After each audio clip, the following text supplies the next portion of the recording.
Cerita dimulai dengan rombongan Ars yang sedang menuju Templar. Mireille dan Carlotte lagi asyik-asyiknya nongkrong di atap Karis, tapi Ars yang serius menyuruh mereka buat turun. Katanya mau bahas Dewan Militer. Akan tetapi alih-alih turun, mereka malah mengajak Ars buat ikutan chill. Rich pun juga nimbrung, bilang bersantai selagi bisa itu penting. Tak lama kemudian mereka melihat lautan untuk pertama kalinya bagi Carlotte. Karenanya mereka memutuskan buat mampir. Carlotte yang penasaran langsung mencicipi airnya, tapi dia langsung menyemburkannya karena jelas itu asin banget. Di sini Mireille pun menertawakannya. Lalu Ars pun berjanji akan mengajak mereka liburan sungguhan setelah perang selesai. Setelah itu Carlotte dengan semangat 45 meledakkan lautan. Alasannya cuman pengen aja. Akibatnya seorang pria pun marah besar dan mereka akhirnya kabur terbirit-birit. Setelah drama pantai, mereka akhirnya tiba di Kastil Sire. Seperti biasa, para bangsawan lain memandang rendah si Ars. Untungnya Lumiere seneng melihatnya.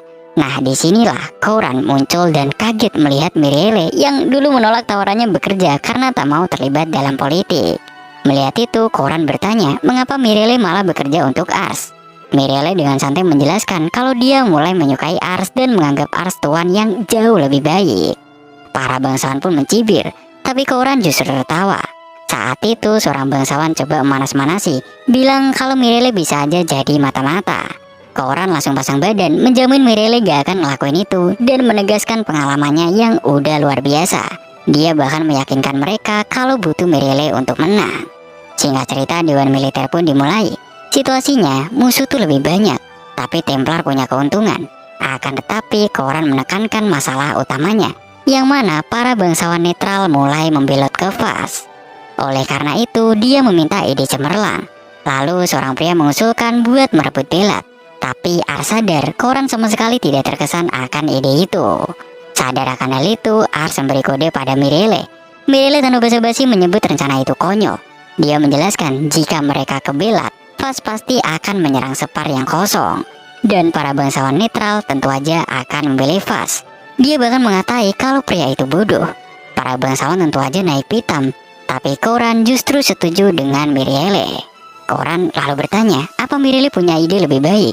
Disinilah Mireille menyerahkan panggung kepada Rosel, sang ahli strategi mereka. Para bangsawan lagi-lagi meremehkannya karena dia masih muda. Tapi Couran menyuruhnya lanjut. Rencana Rosel adalah ngebentuk aliansi dengan Kadipaten Paradel yang dekat wilayah musuh. Jika ini terjadi, Vas tidak akan berani menyerang Templar karena mereka takut Paradel menyerang balik Arantes. Menanggapi itu, Rosel menjawab, mereka butuh pihak ketiga, yaitu sang kaisar. Caranya dengan cara menyuap. Bangsawan kembali membantah, tapi di sini Rosel mengeluarkan kartu asnya, yang mana kaisar itu baru berumur 17 tahun. Para Vassal yang menjalankan kekaisaran, dan mereka pasti mau gitu buat disuap. Rencana ini bisa dikatakan sangat brilian. Couran sangat menyukainya dan langsung menugaskan Ars buat mengurus semuanya. Selain itu, Couran berjanji akan menanggung biayanya dan memerintahkan Lumiere buat mendukung Ars. Meskipun begitu, Ars cemas kalau ini gagal, tapi para vasalnya meyakinkannya. Kemudian Carlotte bertanya, siapa yang akan bernegosiasi dengan Kaisar? Ars sempat berpikir Rich bakal cocok, tapi masalahnya ada masalah rasisme di ibu kota. Bagaimana dengan Marielle? Dia mengaku kalau dia tuh negosiator yang buruk. Akhirnya Carlotte mengusulkan si Lise. Tanpa buang banyak waktu, Ars langsung mengunjungi rumah si Lise. Lise menyambutnya, bilang dia kangen. Namun ayah Lise ternyata juga hadir. Ars sebenarnya perlu bicara serius, tapi Lise bersikeras buat ngajak makan dulu. Setelah makan, Lise mengajak Ars buat keluar. Di sana, dia bercerita kalau dia mulai lebih banyak berbicara dengan orang kota setelah bertemu sama Ars. Dan kemudian dia menunjukkan bunga-bunga yang Ars berikan yang dia udah tanam lagi. Akhirnya, Ars pun memberitahunya tentang rencana itu dan meminta Lise buat menjadi negosiatornya. Lise tentu aja langsung setuju, tapi dia punya satu syarat. Ars dimintanya untuk menikahinya setelah perang usai. Ars jelas kaget. Lise lalu menjelaskan kalau dia selalu ingin bersamanya. Hal itu membuat Ars sadar dia juga memiliki perasaan kepadanya. Karena itu, Ars minta maaf dan justru mintanya untuk segera menikahinya sambil berjanji akan melindunginya. Namun Lise menjelaskan kalau dia tidak perlu dilindungi. Dia hanya minta Ars buat fokus pada tugasnya. Dan Lise sebaliknya berjanji akan membantunya mencapai impiannya. Setelah itu mereka pun memberitahu Hamun. Hamun awalnya panik, berpikir itu terlalu dini. Tapi Lise udah bulat tekad. Pada akhirnya Hamun pun mendukung mereka, dan mereka akan mengadakan perjamuan untuk merayakan pernikahan mereka. Setelah itu mereka bertemu Fam dan mendapatkan info orang dalam, yang mana Perdana Menteri Sakmalah yang sebenarnya memegang kuasa kaisar. Reputasinya tuh egois dan juga serakah. Oleh karena itu mereka harus membujuknya. Tapi Fam mengingatkan agar super hati-hati. Kemudian Ars memaparkan rencananya, yaitu berlayar ke ibu kota dan meminta Sakma untuk menjadi mediator, lalu bernegosiasi dengan Paradel. Lise bakal ditunjuk sebagai negosiator utama. Di sini Mirelle langsung menyelah, mengingatkan bahwa mereka semua masih anak-anak. Namun Lise udah punya jawaban, yang mana dia berencana membawa Lumiere. Logikanya, orang dewasa tidak akan mempercayai bocah, sehingga membawa Lumiere akan membuat mereka terlihat jauh lebih meyakinkan. Mirelle makin kagum, berpikir Lise pantas menjadi penggantinya Ars. Akan tetapi Carlotte protes, mengingatkan Ars bahwa mereka sedang mau perang, jadi ini bukan waktu yang tepat untuk menikah. Alih-alih marah, Lise malah memuji Carlotte luar biasa dan mengatakan dia ingin belajar sihir darinya. Carlotte yang langsung tersanjung setuju untuk menjadi gurunya.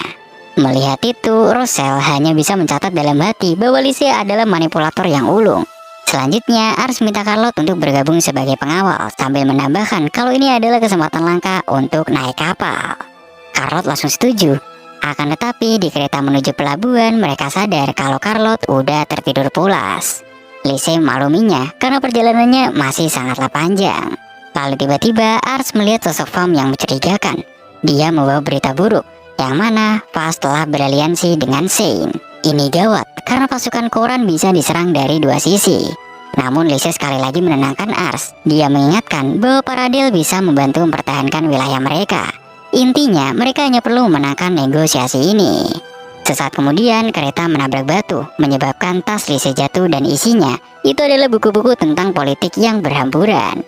Dia mengaku kalau dia ini sedang berusaha belajar lebih banyak. Dan keduanya pun bertekad membuat negosiasi ini berhasil.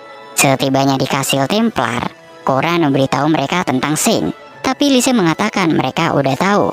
Dia bahkan menyarankan Koran untuk mengulur waktu bernegosiasi dengan Shane sampai mereka kembali. Suasana serius itu buyar ketika seorang pria menyela dan memperkenalkan diri sebagai Lenge, yang merupakan putra tertua Koran. Dengan sombongnya dia meremehkan Ars dengan mengatakan Ars hanya anak kecil. Koran langsung marahi Lenge karena dia tidak sopan, yang kemudian dia pun minta maaf dan pergi gitu aja. Setelah itu Koran curhat kepada Ars. Dia khawatir tentang Lenge yang udah berusia 20 tahun tapi masih bertingkah sangat manja. Koran merasa gagal dan bertanya apakah Lenge punya bakat. Ars mengungkapkan hasil appraisalnya, yang mana statistik Lenge ini saat ini masih rendah, tetapi dia memiliki potensi tersembunyi untuk menjadi pemimpin hebat suatu hari nanti. Koran di sini pun sangat senang mendengar hal itu. Kemudian Ars dan para vasalnya menuju ke pelabuhan. Setelah naik kapal, Ars berterima kasih kepada Lumiere karena udah bergabung. Tapi tunggu dulu, mereka di sini menyadari kalau Lenge juga ada di sana. Ars bertanya apakah Koran memberinya izin. Lenge membantah, mengatakan dia udah dewasa dan bersikeras ikut untuk membantu. Sebaliknya, Ars justru khawatir kalau Lenge akan merusak segalanya. Perjalanan pun dimulai. Carlo di sini sangat menikmatinya karena ini pertama kalinya dia naik kapal.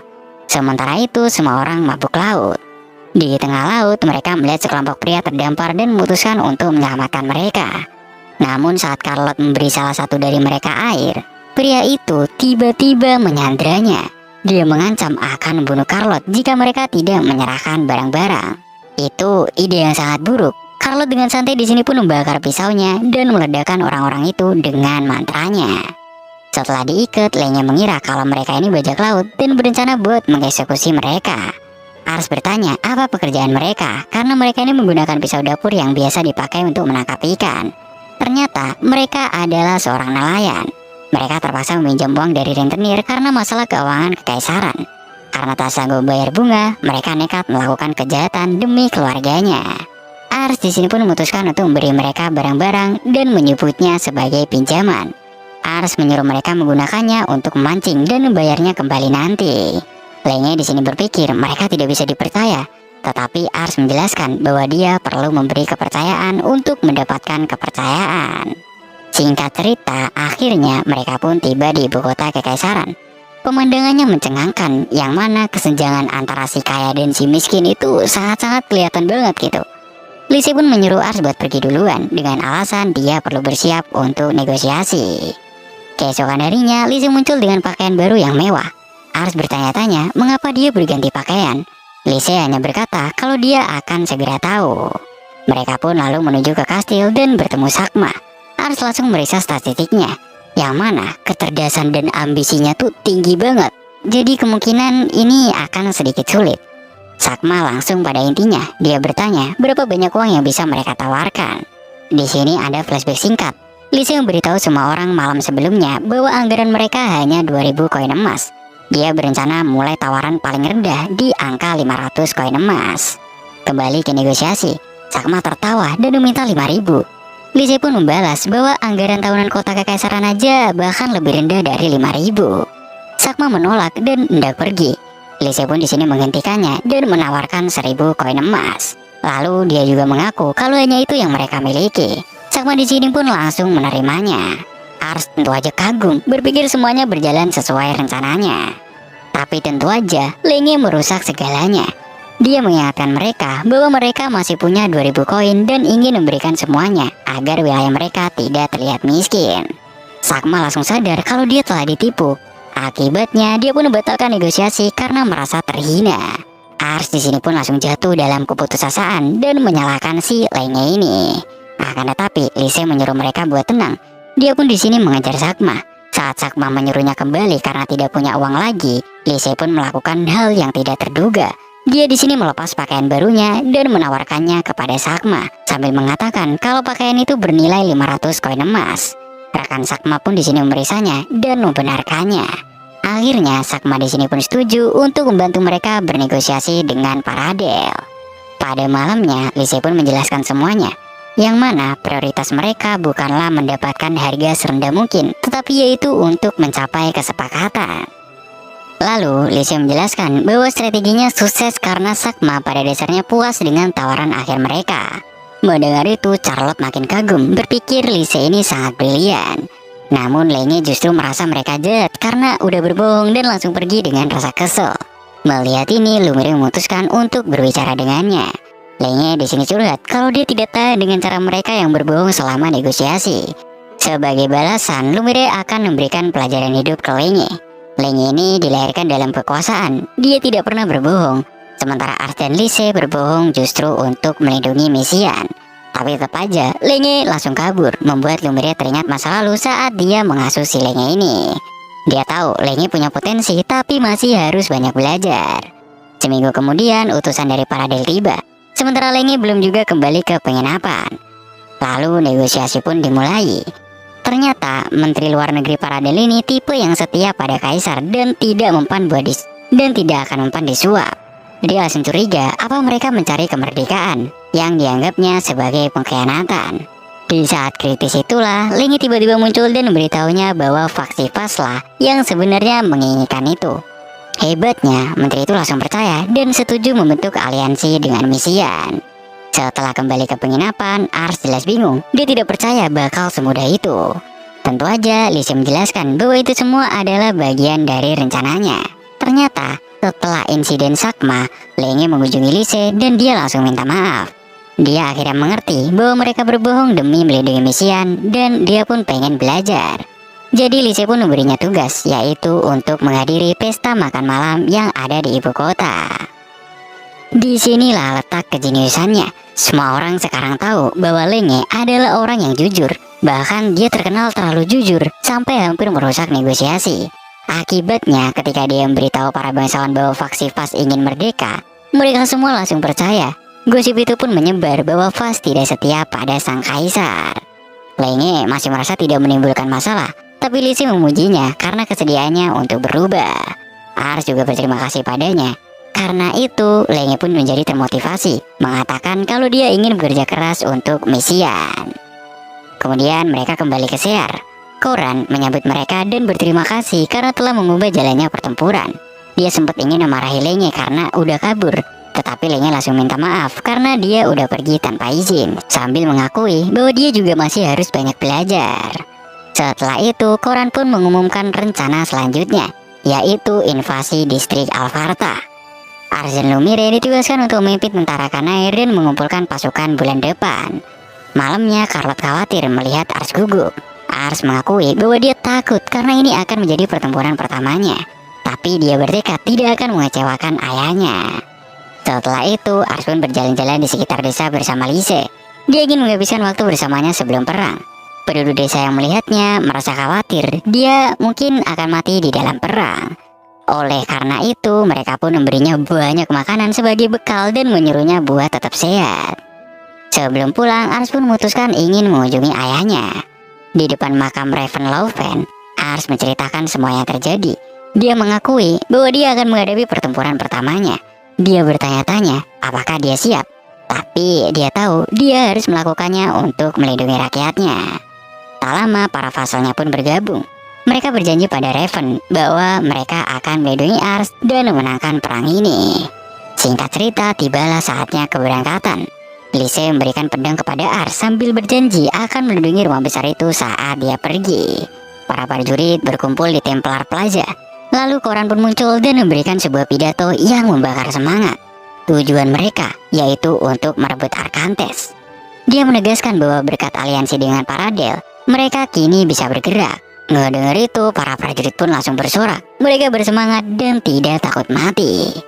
Ars tentu aja merasa tenang memiliki pasukan yang solid di sisinya. Di sisi lain, Lumire mengamati bahwa Ars adalah komandan yang berbakat karena mampu memenangkan hati bawahannya. Prajurit Ars menyuruhnya untuk tidak khawatir karena mereka akan melindunginya. Lalu mereka melihat kota Alfarta di kejauhan. Koran memberi perintah untuk menyerang, dan musuh tiba-tiba menyerah begitu aja. Ars tentu aja bertanya-tanya apa yang terjadi. Koran di sini pun menjelaskan bahwa musuh kehilangan keinginan untuk bertarung karena mereka sadar jumlah mereka kalah banyak. Akan tetapi dia mengingatkan Ars untuk tidak lengah, karena pertempuran skala besar seharusnya baru terjadi di Belzod. Sementara itu di tempat lain kita melihat Thomas, si kerabatnya Mirelle, tiba di Castle Sam. Dia memberitahu kepala daerah Fred bahwa dia ada di sana untuk mempertahankan kota. Putri Fred, Selena, tidak suka ayahnya terlalu tunduk, tapi Fred merasa perang terlalu berat dan menyerahkan segalanya pada Thomas. Akhirnya Selena pun menawarkan diri untuk melindungi benteng Fakamakuro. Cerita berlanjut dengan Koran yang sedang dalam pertemuan. Di sana dia menyatakan ingin merebut Castle Sam tanpa korban jiwa dan meminta sebuah ide. Disinilah Russell memaparkan strateginya. Ada 3 benteng di sekitar Castle Sam, masing-masing dijaga 1000 tentara. Rencananya adalah membagi pasukan menjadi 3 dan menyerang ketiganya secara bersamaan. Secara teori mereka seharusnya bisa menang karena jumlah mereka lebih unggul. Dan jika berhasil, Castle Sam pasti akan menyerah. Koran menyukai rencana itu. Oleh karena itu, dia akan memimpin pasukan utama di dekat kastil. Sementara Ars dan Lumire ditugaskan untuk merebut benteng Fakamakuro. Setibanya di benteng Fakamakuro, ternyata lokasi ini adalah posisi paling penting. Karena hanya dari sanalah mereka bisa melihat Castle Sam dan benteng-benteng lainnya. Russell menyarankan untuk mengirim pengintai, namun Mirelle langsung menyela, bilang kalau Russell masih harus banyak belajar. Menurutnya, ahli strategi terbaik itu bisa memprediksi pergerakan musuh. Dia menjelaskan bahwa musuh yang kalah jumlah pasti akan berusaha menyerang pasukan Ars dari belakang saat mereka menyerang benteng. Sementara itu di dalam benteng, Selena diberitahu bahwa pasukan Ars sudah mendekat. Sehingga dia pun segera menggunakan sihirnya untuk menciptakan sebuah penghalang. Ars dan pasukannya melihat penghalang itu. Para penyihir pun langsung meledakkan air ajaib. Tapi itu tidak berhasil. Ars di sini sadar kalau Carlot masih diam. Dan disinilah Carlot memanggil bola api raksasa yang langsung menghancurkan penghalang itu.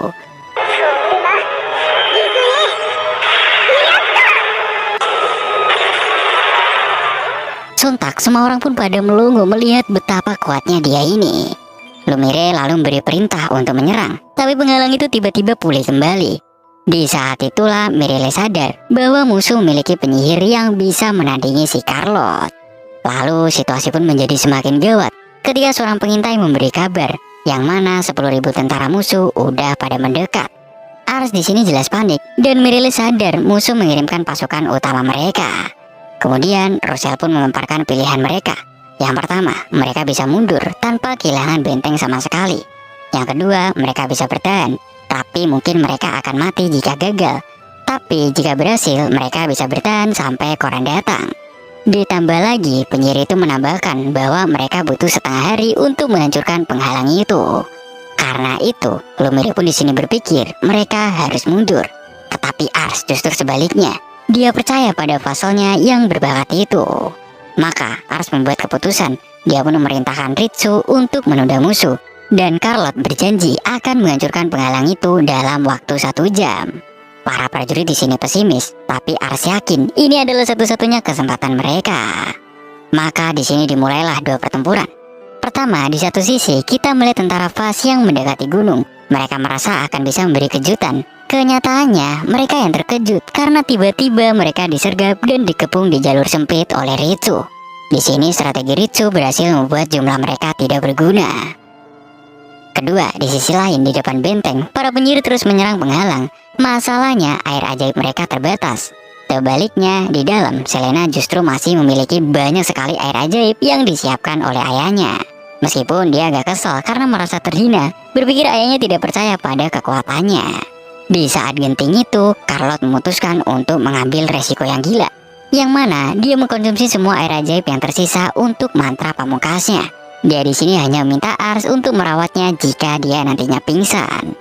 Sementara itu, Ritsu sambil menebas para musuh, dia bertekad akan membantu Ars memenangkan pertempuran pertamanya ini. Pada saat yang sama, Carlot pun menggunakan mantra pamungkasnya, menyebabkan hujan bola api yang tak terhitung jumlahnya menghujani benteng. Selena mencoba bertahan, tetapi penghalangnya akhirnya pecah.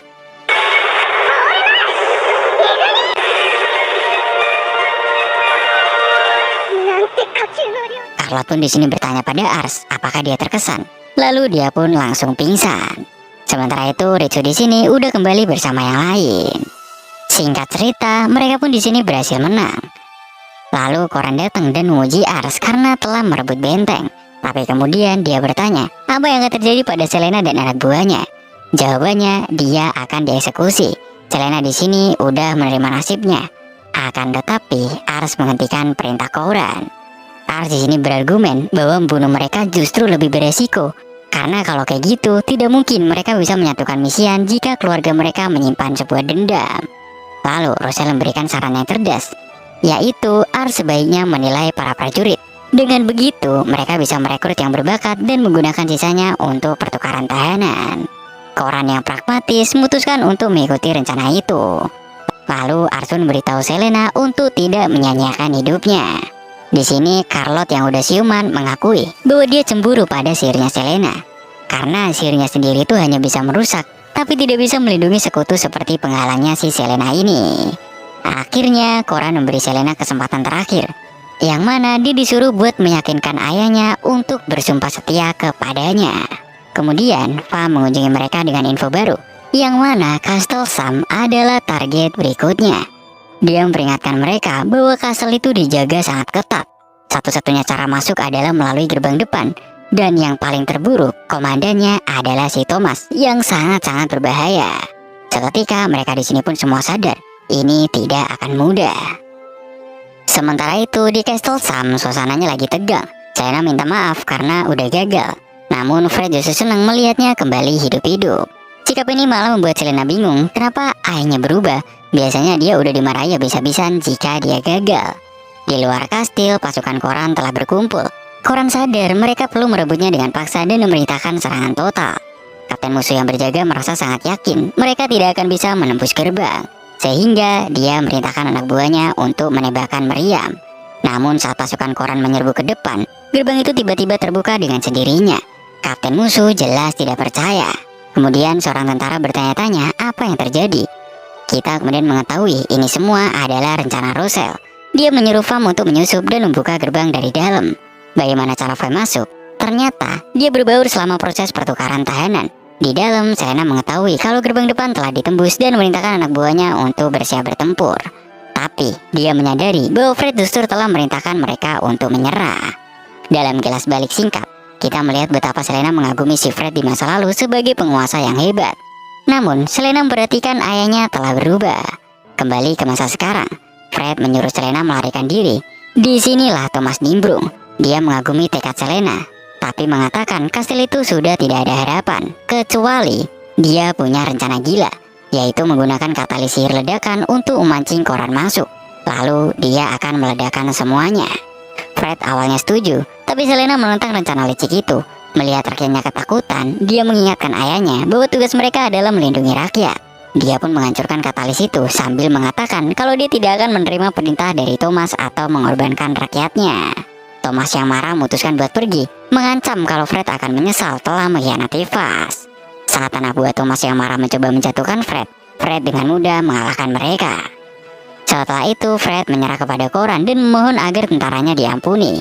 Koran yang tahu kalau Fred adalah pemimpin kompeten justru ingin Fred bergabung dengannya. Sementara itu, Thomas yang mengawasi dari kejauhan berpikir mereka akan celaka karena dia memiliki katalis cadangan. Dia pun mengaktifkannya, tapi yang meledak justru adalah hutan di sekitarnya. Kemudian Fem pun muncul dan mengungkapkan bahwa dia telah menjinakkan jebakan ledakan itu. Bagaimana mereka tahu? Roselle di sini menjelaskan bahwa dia tahu Thomas adalah tipe yang berbahaya. Jadi dia memerintahkan Fem untuk mencari jebakan ledakan di kastil. Di tempat lain, pelayan Lise memberitahunya tentang kemenangan Ars. Lise di sini berusaha mempertahankan ketenangannya, tetapi setelah pelayannya pergi, dia langsung melompat merayakannya. Kembali ke kastil Sam. Setelah istirahat, Koran mengumpulkan semua orang. Target berikutnya adalah Belut, wilayah bersalju yang lebat. Mereka harus menaklukkannya sebelum musim dingin. Pasukan akan dibagi menjadi dua. Ars dan Lumire ditugaskan ke kelompok kedua untuk menyerang kastil Roto Utara. Saat itu Roselle mencatat ada beberapa benteng di dekat kastil Roto dan menyarankan sebuah negosiasi. Namun, semua benteng menolak berbicara dengan Ars kecuali satu. Sepucuk surat datang dari benteng Belden. Pemimpinnya yang bernama Tuan Lupa bersedia untuk berbicara. Tapi, dia bersedia hanya dengan seorang komandan. Lumire pun merasa ini sulit dan akhirnya dia pun menyuruh Ars untuk mengurusnya. Lalu Ars pun menuju ke benteng Belden bersama Ritsu dan Mirele. Di gerbang, para penjaga meminta mereka meletakkan senjata. Ritsu di sini langsung siap tempur, tapi Mirele menenangkan situasi. Karena dia berpikir ini mungkin jebakan untuk Ars. Meskipun begitu, Ars memutuskan untuk mengambil resiko. Dia menjatuhkan senjatanya dan para penjaga pun buka gerbang. Saat mereka masuk, Ars tiba-tiba tersandung dan menjatuhkan mainan yang dibelinya. Burung ajaib itu terbang menjauh dan mendarat di tangan Lupa. Sambil basa-basi, Ars menggunakan skill penilaiannya pada Lupa dan dia terkejut melihat informasinya. Dia melihat Lupa ini memiliki seorang istri, tapi dia tidak ada di benteng. Ars pun di sini duduk bersama Lupa dan langsung bertanya apakah istrinya baik-baik aja di Kastel Roto, karena dia tahu istrinya akan segera melahirkan. Lupa jelas kaget itu bagaimana Ars bisa tahu, dan karena mengetahui itu anak buahnya pun langsung mengancam Ars. Ternyata istri Lupa udah disandra di Kastel Roto dan akan dieksekusi jika Lupa meninggalkan benteng. Oleh karena itu Lupa tidak punya pilihan selain bertarung sampai mati. Rencana Lupa di sini sebenarnya adalah bernegosiasi dengan seorang komandan agar dia bisa membunuhnya untuk menyelamatkan istrinya. Alasan dia ragu-ragu dan terlambat membalas surat adalah karena dia sebenarnya ingin menggendong bayinya. Ars di sini melihat Lupa adalah jenderal hebat yang terjebak situasi buruk. Jadi Ars memberinya tawaran yang lebih baik, yang mana Lupa tidak perlu membunuhnya. Sebaliknya, tim Ars akan menyusup ke Kastel Roto untuk menyelamatkan istrinya. Lupa yang udah putus asa pun tahu ini adalah satu-satunya cara dia bisa bertemu putranya. Lalu dia pun memohon kepada Ars untuk menyelamatkan istrinya. Setelah itu, Ars menjelaskan situasi sulit Lupa. Ritsu langsung bertanya bagaimana cara menyelamatkan istrinya. Dan disinilah Ars mengakui dia belum punya rencana. Tiba-tiba seorang pria bernama Klamots muncul dan langsung beritahu Ars bahwa tentaranya lemah. Ars yang penasaran diam-diam memeriksa statistiknya. Dan dia kaget banget melihat kecakapan tempurnya lebih dari 100. Kemudian, Lumire menjelaskan bahwa Klamot adalah pemimpin tentara bayaran Matro yang terkenal menyelesaikan pekerjaan apapun selama dia dibayar. Ars di sini merasa terhormat, tapi Klamot nyeletuk kalau mereka di sana hanya demi uang. Ritsu di sini jelas kesel. Klamot bahkan menyindir prajurit mereka menyedihkan karena tidak siap mati. Berbeda dengan tentara bayaran, dia pun di sini menyarankan kalau misi berbahaya itu diserahkan kepada mereka. Namun Lumire meyakinkan bahwa Ars itu adalah komandan yang hebat. Masalahnya lokasi sandra di Kastel Roto itu tidak jelas dan dijaga 10.000 tentara. Ars mengusulkan Fem buat menyusup, akan tetapi Mirele mencatat kalau itu mustahil jika dilakukan sendirian. Karena itu, dia pun menyarankan ide brilian, yaitu dengan cara memancing sebagian tentara keluar dan Fem baru bisa masuk. Roselle pun di sini mulai menyusun strateginya. Sementara itu di Kastel Roto, Tuan Gene sedang santai, yakin akan menang karena musim dingin akan segera tiba. Lalu tiba-tiba seorang tentara melapor membawa surat dari Lupa. Surat itu menyebutkan kalau pasukan Kanair, yaitu 10.000 tentara, berencana membagi pasukan untuk menyerang Rolto. Ditambah lagi, mereka memiliki penyihir kuat, yaitu Carlot. Membaca ini, Gene sadar pasukannya akan rugi jika bertahan di kota. Oleh karena itu, dia memutuskan melawan mereka di tempat terbuka. Jenderalnya Brahmadan berjanji akan membereskan mereka. Di sisi lain, Lupa mengonfirmasi kepada Ars bahwa dia telah mengirim surat jebakan itu. Sebagai gantinya, Ars memberi Lupa mainan burung untuk anaknya sambil berjanji kalau dia akan menyelamatkan istrinya. Lalu di Kastel Sam, Rosal memaparkan rencana besarnya. Pertama, unit umpan 5.000 tentara yang dipimpin Ars dan juga Lumire akan memancing musuh keluar. Kedua, mereka berpura-pura mundur ke hutan. Ketiga, di hutan, paruh kedua pasukan termasuk Lamot akan menyergap. Keempat, selama kekacauan itu, Vam akan menyusup menyelamatkan Sandra. Lamot sempat menawarkan diri untuk memimpin umpan, tapi Rosel menjelaskan umpan itu harus terlihat seperti pasukan utama yang udah kalah. Pertempuran pun dimulai. Lumire dan Ars memimpin unit umpan dan, seperti yang diharapkan, mereka bentrok dengan pasukan utama musuh. Ars yang memeriksa statistik dan pun kaget. Keterampilannya hampir setara Ritsu, dan kavaleri mereka juga kuat. Situasi ini bisa dibilang gawat gitu. Sementara itu di dalam kastil, seorang tentara menyuruh para sandera buat pindah. Lalu tiba-tiba Vam menjatuhkannya dari belakang. Para sandera pun panik, tapi Vam menyuruh mereka untuk ikut buat diselamatkan. Kembali ke medan perang, Lumire memerintahkan unit umpan untuk mundur saat mereka melarikan diri dan ingin mengejar. Tapi Gene menghentikannya karena curiga ini adalah jebakan. Gene di sini malah memutuskan buat bergabung sambil menyuruh dan memutar dan membagi pasukan musuh. Seorang prajurit di sini meremehkan Gene, tapi dan mengungkapkan fakta mengejutkan, yang mana Gene ini sebenarnya lebih tangguh darinya dan punya masa lalu yang kelam. Dan bener aja, pasukan Ars terpecah. Tiba-tiba Gene muncul di tengah mereka, membantai tentara sambil bertanya, mengapa mereka pura-pura mundur. Pasukan Ars pun di sini mulai dibantai. Lumire panik dan menyuruh Ars buat memanggil Klamot. Namun Ars berteriak memerintahkan semua orang untuk tetap pada rencananya. Sesaat kemudian Dan muncul dan menyerang Ars. Ritsu langsung melindunginya dan memotong lengan Dan. Pada saat itu mereka melihat tentara di hutan. Namun itu bukan pasukan Klamot, melainkan pasukan Lupa yang datang membantu. Di sini pasukan Lupa langsung menyerang para musuh. Seketika Dan di sini pun sadar Lupa telah berkhianat. Sebelum mundur, dia menyempatkan diri untuk menembakkan panah ke arah Lupa. Lalu Ars bertanya, mengapa Lupa nekat bergabung? Ternyata Lupa menjelaskan kalau dia sangat tersentuh, sehingga dia memutuskan ingin melayani Ars dengan sungguh-sungguh. Tepat saat mereka merasa di atas angin, Dan yang mundur memerintahkan anak buahnya menggunakan sihir suara untuk berteriak ke kastil. Kembali ke kastil, Vam dan para sandera mendengar alarm itu. Para penjaga pun mulai mencari mereka. Vam di sini bersembunyi dengan istrinya Lupa, yaitu si Maria. Dan mereka sadar rute saluran pembuangan tidak bisa lagi digunakan. Dan di sini situasi menjadi 100 kali lebih buruk, yang mana Maria akan segera melahirkan di saat itu juga. Lalu seorang penjaga hampir aja menemukan mereka. Tapi penjaga lain berteriak bahwa para sandera pasti ada di saluran pembuangan. Akhirnya mereka pun bergegas pergi mencari ke sana. Selamatlah mereka untuk sementara ini. Di sisi lain, Ars dan pasukannya berhasil sampai ke hutan. Ritsu mulai cemas karena musuh tidak mengejar mereka. Curiga rencana mereka udah terbaca. Namun Rosel tetap yakin bahwa mereka pasti akan muncul. Dan bener aja, di tempat musuh, Gene beritahu anak buahnya bahwa itu adalah jebakan dan memerintahkan mereka untuk menunggu. Akan tetapi, sekelompok tentara musuh yang haus kemuliaan tiba-tiba menyerbu masuk terlebih dahulu. Tentara lain yang gak mau kalah gengsi ikut-ikutan menyerbu. Gene awalnya memutuskan meninggalkan mereka, tapi dia melihat dan juga ikut bergabung.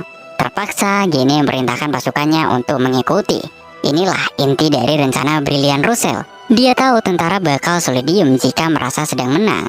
Jadi dia menyuruh kelompok Mirele yang menyamar memakai baju zira musuh untuk menyerbu duluan, memancing sifat rakus musuh. Ars kemudian bertemu dengan kelompok tentara bayaran Matro. Klamot dengan santai berkata bahwa dia telah melakukan bagiannya, dan sekarang giliran mereka untuk berpesta. Para tentara bayaran mulai menebas tentara musuh yang langsung panik saat mengenali Klamot sebagai iblis perang. Mereka mencoba mundur, tapi mereka udah terkepung di hutan. Di tengah kacauan itu, Dani menerobos dan menyerang Ars. Tentu aja Ritsu langsung melindunginya. Duel pun tak terhindarkan. Ars yang iseng mengecek statistik mereka, sadar keduanya sama kuatnya. Akan tetapi Ritsu kalah dalam jangkauan senjata. Saat Dani bersiap memberikan pukulan terakhir, senjatanya justru tersangkut di pohon. Ritsu yang sengaja memancing ke pohon langsung menjatuhkannya.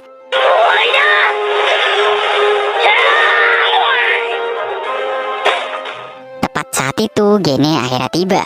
Dia marah besar melihat Dani ditangkap. Namun lawannya sekarang adalah Klamot.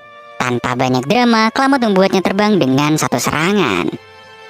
Anak buah Gene yang melihat kedua pemimpin mereka kalah memutuskan untuk menyerah. Di sini kemenangan pun berhasil diraih. Akan tetapi saat ditangkap dan tiba-tiba mencoba buat bunuh diri. Untungnya Gene di sini menghentikannya. Lalu tiba-tiba lupa pingsan. Ternyata dia terluka parah akibat panadan. Tapi dia memaksakan diri bertahan agar moral pasukan tidak jatuh. Dia di sini udah siap buat mati.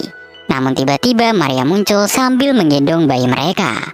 Pam yang mengikutinya dari belakang mengaku ini adalah pertama kalinya dia membantu sebuah persalinan. Melihat itu, lupa pun langsung pulih seketika. Malamnya Ritsu mengunjungi Ars yang sedang menulis surat untuk keluarga prajurit yang udah gugur. Ars mulai menangis mengingat mereka, tapi Ritsu menenangkannya dan membantunya buat menulis. Kastel Roto akhirnya menyerah. Di tengah kabar itu, Fam justru datang dan mengeluh tentang bayarannya. Katanya bayarannya tuh kurang 1 perak. Mendengar itu, Ars pun meminta maaf dan memberinya tugas baru, yaitu melapor ke Koran dan menyelidiki kastil Sito.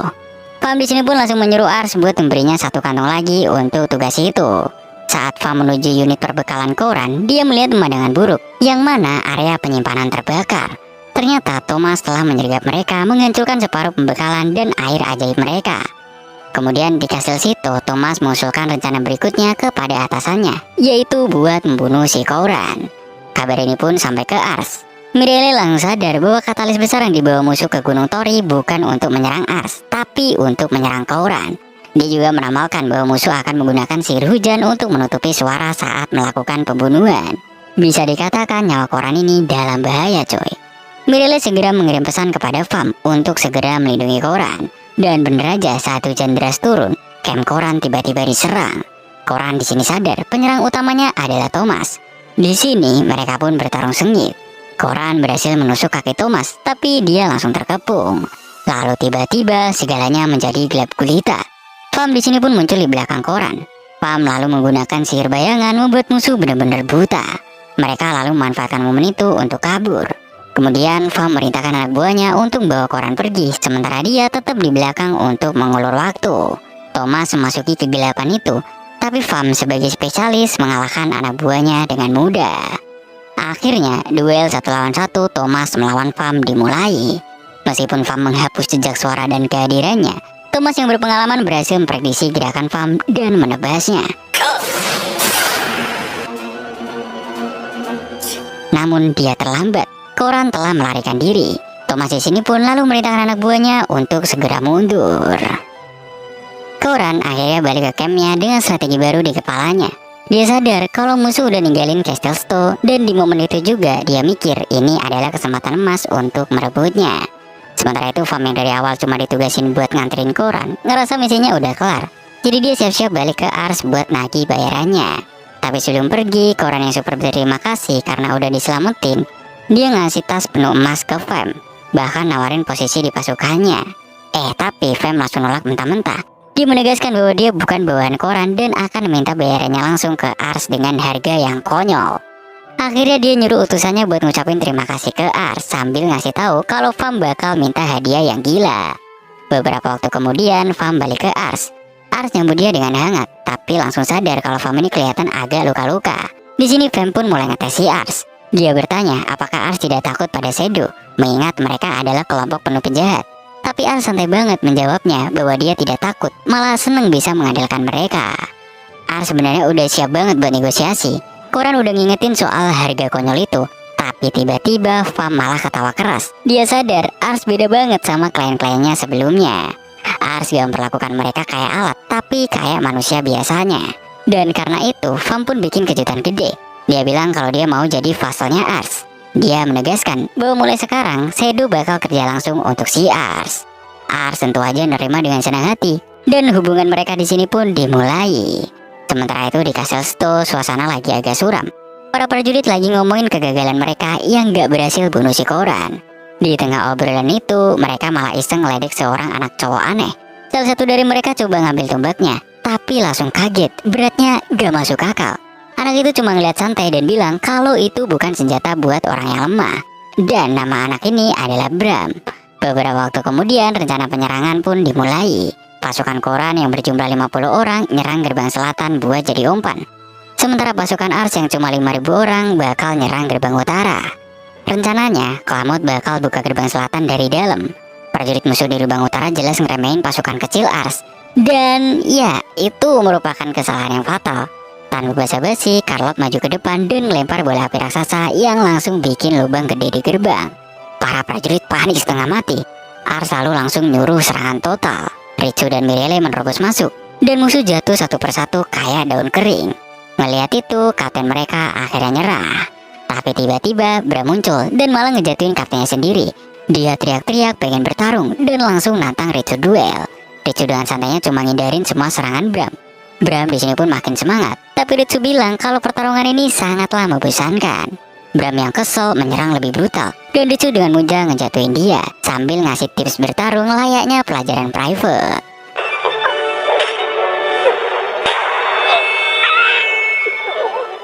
Ars yang ngelihat itu cuma bisa garuk kepala. Dia bukan statistik Bram, dan ternyata anak itu punya kecerdasan rendah banget, tapi potensinya bahkan lebih tinggi dari Ritsu. Setelah pelajaran singkat itu, Bram tiba-tiba memanggil Ritsu sebagai guru dan minta jadi muridnya. Ars pun di sini nyengir bilang kalau Bram bisa gabung sama mereka. Begitu tahu Ars itu bosnya Ritsu, Bram langsung manggil Ars guru juga. Ritsu di sini pun cuma bisa pasrah total. Pada akhirnya pasukan Koran berhasil merebut kastil meskipun Kans berhasil kabur. Di sini Koran memuji Ars habis-habisan di depan semua orang. Setelah itu Ars sempat ngunjungin Koran di kamarnya, tapi suasananya agak aneh. Koran gak seceria biasanya, dan para penjaganya ngeliatin Ars dengan tatapan sinis. Koran langsung to the point nanya tentang rahasia Ars, kebijaksanaannya, dan kemampuannya nemuin orang berbakat. Ars sadar situasinya ini serius, tapi dia menjawab diplomatis banget, menjelaskan kalau dia cuma pengen dunia yang damai. Koran akhirnya percaya, tapi mengaku kalau fasal-fasalnya mulai nganggep Ars sebagai ancaman. Ars di sini pun cuma bisa diem dan sadar kalau dia harus lebih hati-hati mulai sekarang ini. Di tempat lain, Thomas lagi merenung sendirian. Dia sadar kalau Mireille bisa ngebaca semua rencananya dan mulai ragu gitu sama dirinya sendiri. Lalu tiba-tiba Vas pun muncul. Lalu ada kilas balik. Thomas lagi main catur bareng Mireille dan ayah mereka. Seperti biasa, Mireille menang lagi. Dia emang selalu lebih pintar, tapi suatu hari Mireille diusir dari posisinya sebagai penasihat Duke, dan Thomas yang bakal ngegantiin dia. Di saat itulah Thomas ngerasa akhirnya dia menang. Balik ke masa sekarang, Vas ngasih tahu kalau pasukan Koran bakal segera datang ke Belzut. Dia tahu kalau Mireille adalah alasan utama mereka bisa unggul, tapi dia menenangkan Thomas, bilang kalau dia gak nyalahin siapapun. Vas menegaskan ke Thomas kalau mereka berdua sama aja, dua orang yang cuma pengen melindungi warisan ayah mereka. Dia bilang dia mengandalkan Thomas sepenuhnya, dan dari nada suaranya itu bukan sekedar basa-basi. Sementara itu di markas Koran, rapat strategi lagi berlangsung. Suasananya tegang banget sampai tiba-tiba seorang utusan dari Belzut datang bawa kabar aneh, yang mana mereka mau mengusulkan gencatan senjata. Koran langsung curiga, mereka yakin kan cuma gertak. Tapi utusan itu malah ngancem, katanya para penjiri Belzut udah mengembangkan senjata super yang bisa menghancurkan kota dalam sekejap. Kalau Koran gak setuju damai, katanya mereka bakal mengaktifkannya. Begitu utusan itu pergi, Mireille langsung nyeletuk, yakin banget kalau itu cuma tipu daya. Semua orang juga sepakat, jadi Koran pun mutusin buat menolak tawaran itu mentah-mentah. Disinilah Rosal mulai mikir keras. Dia penasaran apa sebenarnya yang direncanakan sama Thomas. Waktu nama Thomas disebut, Rosal nanya ke Mireille soal hubungan mereka. Lalu cerita pun mundur ke masa lalu. Kita ngelihat ayah mereka, Edward, yang waktu itu ditangkap karena pengkhianatan. Sebelum dihukum, dia ngasih permintaan terakhir yang cukup gila, yaitu dia minta Duke buat memajukan atau membunuh anak-anaknya, karena katanya bakat mereka terlalu berbahaya. Thomas waktu itu terpukul banget, sedangkan Mireille malah berusaha realistis. Akhirnya mereka berdua diturunkan jadi rakyat biasa. Tapi anehnya, Mireille malah lega, karena setidaknya mereka masih hidup. Kembali ke masa sekarang, Mirele cerita kalau mereka dulu masuk sekolah militer bareng. Keduanya jadi ahli strategi, tapi Thomas selalu kesel karena Mirele selalu selangkah lebih maju daripada dia. Di sisi lain, Thomas kini bersiap meninggalkan Castle Belzut. Dia menegaskan kalau dia hanya setia pada Vas, dan kali ini dia bertekad buat ngalahin Mirele. Tak lama kemudian, Koran dapat laporan kalau senjata super yang tadi disebut utusan itu udah terlihat. Semua orang pada panik kecuali satu orang, yaitu Mirele. Dia tetap tenang dan yakin itu adalah palsu. Ars pun langsung nyuruh Vam buat nyelidikin, dan bener aja itu cuma tipuan murahan. Begitu dengar laporan itu, Ars langsung ngerasa ada yang aneh.